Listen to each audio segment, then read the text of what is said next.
Kata Nabi SAW dulu di zaman Bani Israel, ada dua orang. Di zaman Bani Israel ada dua orang. Dua orang ini bersahabat, dua-duanya punya kebun. Dua-duanya punya kebun. Kebun ini, mereka lagi nunggu hujan. Dan satu negeri itu belum turun hujan. Tiba-tiba si A sama si B. Si A ini melihat ada awan, kata Nabi SAW, lewat di atas kebunnya. Dan terdengar suara dari awan itu berkata, turunkanlah hujan di kebunnya fulan, kebun temannya dia di sebelah. Maka dia bilang, kata Nabi SAW, orang ini pun mengikuti awan tersebut. Ternyata betul, awan itu menggumpul semuanya di atas kebun temannya, hujan. Tapi cuma kebun temannya, yang lain nggak kena hujan. Maka Nabi SAW mengatakan, dia pun bertanya pada temannya, apa yang kamu lakukan dengan kebunmu? Sampai di musim panas seperti ini pun Allah masih menurunkan hujan untuk kebunmu saja. Apa yang dia bilang? Dia bilang, saya membagi keuntungan dari usaha saya ini menjadi tiga. Keuntungannya bukan modal. Sepertiganya saya infakkan di jalan Allah, langsung saya keluarkan. Sepertiganya lagi saya tambahkan ke modal. Sepertiganya lagi saya gunakan untuk keperluan keluarga saya. Jadi ternyata teman-teman sekalian, sedekah itu betul-betul sangat luar biasa. Membuka pintu rezeki. Jadi makin dikeluarkan, makin royal, makin datang. Saya sarankan teman-teman kalau bisa ikutin ceramah saya di YouTube, ada tentang Abdurrahman bin Auf, sahabat Nabi, serial sahabat. Kita sudah membahas 9 sahabat, Abu Bakar, Umar, Uthman, Ali, Talha, Zubair, kemudian Abdurrahman bin Auf, Talha bin Ubaidillah, terakhir itu Sa'id bin Zaid. Dan insya Allah hari Sabtu depan ini akan ada tablik akbar sahabat yang ke-10, Abu Ubaidah bin Jarrah. Abdurrahman bin Auf salah satu sifat ciri khasnya, semua sahabat suka bersedekah, tapi Abdurrahman ini luar biasa dalam sedekah, luar biasa. Beliau pernah kedatangan keuntungan 1 peti emas di satu malam, gak bisa tidur, gelisah. Istrinya tanya, kenapa Abdurrahman?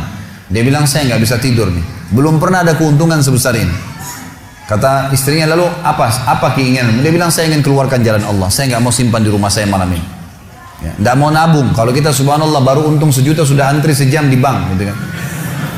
Ini nggak mau nabung, keluarin malam ini sedekahin semua untuk fakir miskin. Gitu. Istrinya juga solehah, nggak seperti sebagian muslimah. Maaf, saya nggak singgung muslimah di belakang sana. Tapi ada orang begitu, suaminya dapat untung, sebelum disedekahin, sebelum kasih orang tuanya, sebentar dulu, jatah saya mana? Gitu. Ini enggak, istrinya mengatakan sedekahin. Ayo kita sama-sama. Dibungkuslah emas-emas itu, koin-koin emas, dirham emas itu, kemudian dibagiin, habis. Subhanallah, karena ikhlasnya mensedekahkan semua keuntungan malam itu, besok dalam riwayat saya dikatakan datang 2 peti keuntungan dengan produk yang sama. 2 peti emas dikeluarin sama Abdurrahman, 2 peti emas. Hari ketiga datang 3 peti keuntungan. Dikeluarkan hari keempat datang 4 peti. Begitu terus sampai Abdurrahman memiliki sebuah gudang penuh dengan emas.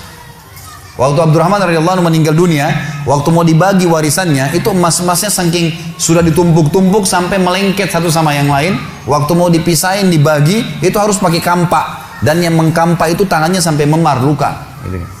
Saking banyaknya. Selalu sedekah. Setiap hari beli 33 budak dibebasin. Setiap hari beli budak bebasin.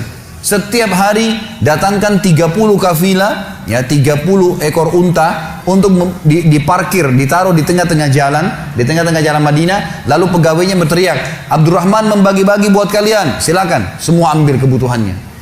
Luar biasa gitu. Kita subhanallah kadang-kadang bersedekah, kalau orang datang itu pun masih perhitungan, gitu kan. Ini nggak sengaja cari orang yang butuh lalu dikasih. Maka lihat bagaimana mereka memahami tentang masalah sedekah ini, teman-teman sekalian.